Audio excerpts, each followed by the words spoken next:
ഷൈനിയുടെ മരണത്തിന് ശേഷം, ഷൈനിയുടെയും മക്കളുടെയും മരണത്തിന് ശേഷം അതിദാരുണമായ ഒരു സംഭവം തന്നെയാണ് ഇതും. അതുപോലെ തന്നെ നല്ല സംസാരമല്ലേ. തൊട്ടയിലൊക്കെ താമസിച്ചുകൊണ്ടിരുന്നതാണ്.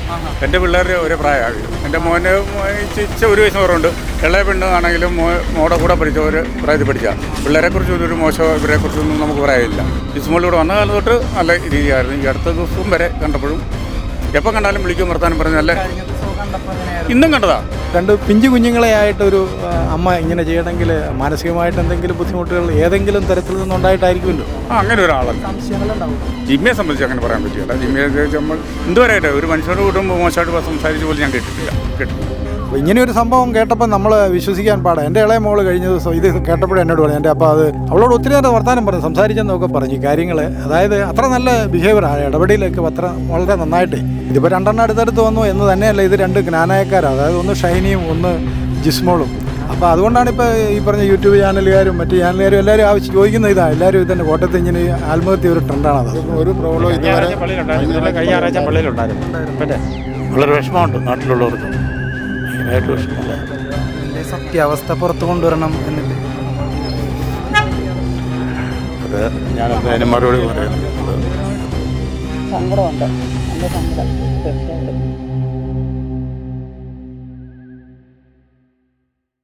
കേരള മനസാക്ഷിയത്തിന് ഞെട്ടിക്കുന്ന ഒരു സംഭവം. തീർച്ചയായിട്ടും അത് സംശയം ഉണ്ടായിരിക്കുന്നത്. നമ്മളിപ്പോൾ കണ്ടുകൊണ്ടിരിക്കുന്ന ഷൈനിയുടെ മരണത്തിന് ശേഷം, ഷൈനിയുടെയും മക്കളുടെയും മരണത്തിന് ശേഷം അതിദാരുണമായ ഒരു സംഭവം തന്നെയാണ് ഇതും. അതുപോലെ തന്നെ കാരണം എന്താണെന്ന് ചോദിച്ചു കഴിഞ്ഞാൽ രണ്ട് പിഞ്ചു കുഞ്ഞുങ്ങളെ ആയിട്ടൊരു അമ്മ ഇങ്ങനെ ചെയ്യണമെങ്കിൽ മാനസികമായിട്ട് എന്തെങ്കിലും ബുദ്ധിമുട്ടുകൾ ഏതെങ്കിലും തരത്തിൽ നിന്നുണ്ടായിട്ടായിരിക്കുമല്ലോ.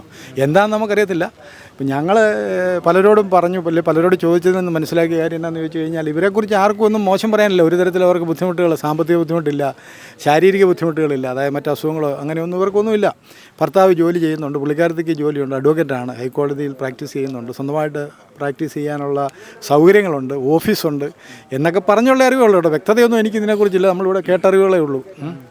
പക്ഷേ ഇങ്ങനെയൊരു സംഭവം ഉണ്ടായി എന്ന് അറിഞ്ഞു കേട്ട് ഞങ്ങൾ വന്നവരാണ് ഇവിടെ. അവരെ വ്യക്തിപരമായിട്ട് അറിയാവുന്ന സംസാരിച്ചിട്ടുള്ള ആരെങ്കിലും ഉണ്ടോ ഈ കൂട്ടത്തിൽ? എല്ലാവരും നല്ല സംസാരമല്ലേ.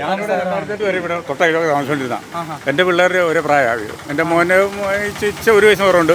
ഇളയ പെണ്ണാണെങ്കിലും മോടെ കൂടെ പഠിച്ച ഒരു പ്രായത്തിൽ പഠിച്ച പിള്ളേരെക്കുറിച്ചൊന്നും ഒരു മോശമോ ഇവരെക്കുറിച്ചൊന്നും നമുക്ക് പറയാനില്ല. ജിസ്മോളാണെങ്കിലും വന്ന കാലം തൊട്ട് ജിസ്മോളുടെ വീട്ടുകാരെയൊക്കെ ഞങ്ങൾക്ക് നേരത്തെ തൊട്ട് അറിയാവുന്നതാണ്. ജിസ്മോളിലൂടെ വന്ന കാലം തൊട്ട് നല്ല രീതിയായിരുന്നു. ഈ അടുത്ത ദിവസവും വരെ കണ്ടപ്പോഴും എപ്പോൾ കണ്ടാലും വിളിക്കും വർത്താനം പറഞ്ഞ് നല്ല ഇന്നും കണ്ടതാ. സംസാരിക്കാൻ പറ്റില്ലെന്നുള്ളേ ഉള്ളൂ. ഒരു ദോഷമില്ലായിരുന്നു, കുഴപ്പമില്ല, നല്ല പെണ്ണ. അതായത് അവരുടെ നാട്ടിൽ അവർ പഞ്ചായത്ത് പ്രസിഡന്റ് ആയിരുന്നു എന്നൊക്കെ. പഞ്ചായത്ത് അമ്മ മരിച്ചതിന് ആക്സിഡൻ്റ് ആയിരുന്നു. അമ്മ മരിച്ചു കഴിഞ്ഞപ്പോഴത്തേനും അവൾ തന്നെ നിന്ന് ജയിക്കണമെന്ന് നിർബന്ധിച്ച് കോൺഗ്രസ്സുകാർ നിർബന്ധിച്ചുകൊണ്ടാണ് നിന്ന് ജയിച്ചു. അത് കഴിഞ്ഞ് അവൾ കല്യാണം കഴിഞ്ഞ് കഴിഞ്ഞിട്ടാണ് പ്രസിഡന്റ് ആകുന്നത്. കല്യാണം കഴിഞ്ഞ് ഇവിടെ വന്നതിന് ശേഷമാണ് പ്രസിഡന്റ് ആകുന്നത്. ഒരു വർഷം. അതിനുശേഷം രാഷ്ട്രീയ ജീവിതം എന്തുകൊണ്ടാണ്? അത് പിന്നെ ഈ ജോലിയെല്ലാം കൂടെ വന്നു പിള്ളേരും ഒക്കെ കഴിയുമ്പോൾ അതുകൊണ്ടായിരിക്കണം. അത് നമുക്ക് കൃത്യമായിട്ട് അറിയത്തില്ല. അഭിഭാഷകമായിട്ട് സജീവമായിരുന്നു ആയിരുന്നു. മിക്കവാറും ദിവസം പോകാറുണ്ട്. സോഷ്യലായിട്ടുള്ള കാര്യങ്ങളിൽ എങ്ങനെയായിരുന്നു? ഇവിടെ പൊതുവായിട്ട് ഇവിടെ അങ്ങനെയല്ല, അവിടെയായിരുന്നു. അത് ഇവിടെ വന്നിട്ട് അങ്ങനെ ഇതായിട്ട് ഇറങ്ങിയിട്ടില്ല. പൊതുപ്രവർത്തനത്തിനൊന്നും അങ്ങനെ ആയിട്ടിറങ്ങില്ല. ഇവിടെ പള്ളിയിലെ കാര്യത്തിൽ സ്കൂളിലെ ഉണ്ട് പിറ്റിയുടെ പരിപാടിയോ ഈ നേഴ്സറിലെ മതസംഘത്തിൻ്റെ ആളാണെന്നാണ് എനിക്ക് തോന്നുന്നത് അങ്ങനെ പറയുന്നത്. ഇപ്പോൾ മോളവിടെ പഠിക്കുന്നുണ്ട്. അതായത് കൂടുതൽ ഈ പറയുന്ന പോലെ ജിസ്മോളായിരുന്നോ അല്ലെങ്കിൽ ഭർത്താവായിരുന്നോ നിങ്ങളോട് കൂടുതൽ നല്ല രീതിയിൽ ഇടപഴകിയിരുന്നത്? പൊതുവായിട്ട് ആൾക്കാരോട് ഇടപെടാൻ നല്ലത് ജിസ്മോൾ തന്നെയാണ്. ജിമ്മി എന്ന് പറഞ്ഞാൽ ജിമ്മി ഒരു ശാന്ത സ്വഭാവക്കാരൻ അന്നും ഇന്നും ചെറുപ്പം തൊട്ടേ. വേറെ ആർക്കും ഒരു ബുദ്ധിമുട്ടില്ല, ഒരു ശല്യമില്ല, നല്ല ചെറുപ്പം തൊട്ടേ. പിന്നെ കുഞ്ഞായിരുന്നു നമുക്കറിയാം. ഞാൻ തയ്യെ കാണുന്ന വീട്ടിൽ താമസിച്ചുകൊണ്ടിരുന്നത്. ഇത് കഴിഞ്ഞ് ഞാനിപ്പോൾ അങ്ങോട്ട് മാറി. ആ പിള്ളേരെല്ലാം അങ്ങനെയായിരുന്നു. എന്തായാലും ഇങ്ങനെയൊക്കെയുള്ള കാര്യങ്ങൾ സംഭവിക്കുമ്പോഴേ ചിലപ്പോൾ പല പല സംശയങ്ങളൊക്കെ ഇങ്ങനെ വന്നേക്കാം.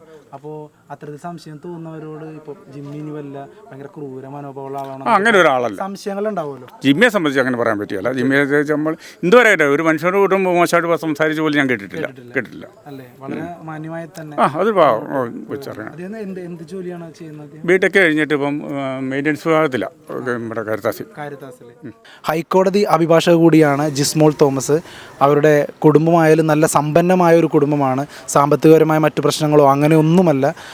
ഭർത്താവ് കാരിത്താസിൽ ജോലി ചെയ്യുകയാണ് എന്നാണ് അറിയാൻ കഴിഞ്ഞത്. ആരുടെയോ ഒരു മരണവാർത്ത എന്നുള്ള രീതിയിൽ ഹസ്ബൻഡ് വരുമ്പോൾ കാണുന്നത് സ്വന്തം ഭാര്യയുടെയും മക്കളുടെയും മൃതശരീരമാണ് എന്ന് ഒരാളിവിടെ പറയുന്നത് കേട്ടു. അത്രത്തോളം ദുഃഖത്തിലാണ് ഈ നാട്ടുകാരും എല്ലാവരും. കേരള മനസ്സാക്ഷിയെ നടുക്കിയ ഒരു ആത്മഹത്യയാണ് ഇപ്പോൾ സംഭവിച്ചിരിക്കുന്നത്. എന്തായിരിക്കും ഇത്തരത്തിൽ ആത്മഹത്യയിലേക്ക് നയിച്ചത് എന്നുള്ളത് ദുരൂഹമാണ്. ജിസ്മോൾ തോമസിൻ്റെ ഭർത്താവിലേക്കും സ്വാഭാവികമായ രീതിയിൽ സംശയങ്ങൾ വരുന്നുണ്ട് എങ്കിലും അദ്ദേഹവുമായി കാര്യമായ പ്രശ്നങ്ങളൊന്നും ഇല്ല എന്നാണ് ഇവിടെ ഒരാൾ പറഞ്ഞത്. പക്ഷേ അതെല്ലാം എത്രത്തോളം വിശ്വസനീയമാണ് എന്നറിയില്ല. എന്തായാലും പോലീസ് കാര്യകാരണങ്ങളിൽ അന്വേഷണം ആരംഭിച്ചിട്ടുണ്ട്. വളരെ പെട്ടെന്ന് തന്നെ എന്തുകൊണ്ടാണ് അഡ്വക്കേറ്റ് ജിസ്മോൾ തോമസ് 2 പെൺമക്കളുമായി ആത്മഹത്യ ചെയ്തത് എന്നതിനുള്ള കാരണം വെളിവാകും എന്ന് തന്നെ നമുക്ക് പ്രതീക്ഷിക്കാം.